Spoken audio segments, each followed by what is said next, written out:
Туғандар, ассаламу алейкум. Бүгін число 8 февраль 2025 жыл. Ноқат шаарындағы бүгінгі түштен кейінгі курс почти обед бүтті.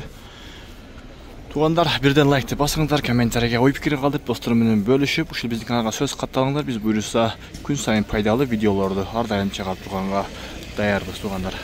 Бүгін рубль кандай болуп калды? Чогуу көрөбүз. Финансовый кредит банкта болсо 0,893 екен. Рубльді сату 91, доллар 87.30, евро 89.80 тиын, қазақ теңгесі болса 0,119. Қазақ теңгесі біраз көтеріліп, доллар ошол эле бойдон, евро біраз түшкөнсүп калыптыр. Рубль буюрса бираздан көтеріліп баштады. Бирге чыгат деген жакшы үмүттөбүз. Лайктан тарс этип басып коюңуздар, буюрса биз ар дайым кызматта болобуз. Кийинки Капитал банкта болса 0,892, сату 92 екен, доллар 87.30, евро 89.20 тиын, қазақ теңгесі болса 0,117. Погода ушундай күн ачык.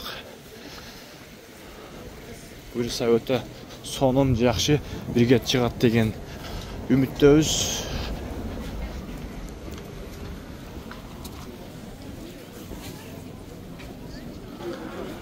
Доскрада банкта 0,892, рубльді сату 91, доллар 87.30, евро 90 сом 0, қазақ теңгесі болса 0,118.